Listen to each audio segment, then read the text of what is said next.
Where are my overgivers at? I want to talk to my overgivers right now. So I've actually had a couple of clients in the past week that their aha moments, these transformational like light bulb moments, were noticing that they were overgivers. And what is an overgiver? What do I mean by that?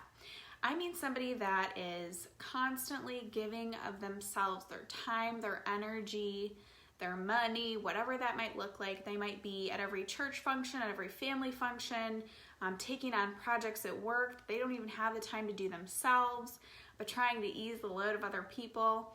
They might be trying to, kind of people please a little bit here and there, taking on all these things, raising money for charities, saying yes to every project that really in theory sounds good, but they don't have the emotional capacity or hey Sam, they don't have the emotional capacity or ability to take on all of this stuff, right? And so that's where it becomes very difficult. So, I think there's a couple reasons that particularly for my clients, that where this kind of started from, and I think maybe you'll be able to identify with this. So one had a very extremely religious background, and really she was taught and she learned and she kind of, adapted the belief that if she didn't give of herself all the time, that she was bad and that was it. And learned that from a young age. And so that message carried with her through her whole life, and really she wasn't giving or doing these things out of, joy. It was to prevent from being bad. So that was a lot of pressure and stress on her, right? And like, whew, what a big moment to say, whoa, what am I doing? I need to reevaluate, right? And giving is great. Like, I think that's wonderful when it's done in the right and healthy way. And then I have another client who, again, similar thing, like she was kind of saying, right off the bat, before I even kind of get to know someone, I'm just offering what I can do to help. Even at work, I'm taking on these projects. I'm saying, here, let me do that, when I don't even have the ability to do that myself, or the time or the energy, right? The emotional energy, we got to think about that. And, she's like, I was keeping this mental tally in my brain of like people who, I would give, and they wouldn't necessarily even say thank you. Like, I don't expect them to come back and say, oh, like, let me help you, let me take on your project. But it was more of, I didn't even get this recognition, and I didn't get the validation. And really, she understood that she was trying to do this for more of that self-acceptance. And that's where she was trying to get her self-worth from. And, she was able to recognize this pattern. And, being able to say, okay, I'm not going to seek this external validation. Like, that needs to come from within, right? And so, we talked about in both of these situations, a great way to help with that. And that is to really kind of take a step back, and you need to really evaluate, do I have time? Do I have mental, emotional energy? Do I have the capability, the tools and resources to be able to give or take on things that, might feel big, or that might be helpful, even small things, right? Do I have any of the abilities to do these things? So first of all, kind of taking stock of the situation and saying, okay, what is it that I need to be doing? And number two is to really have boundaries.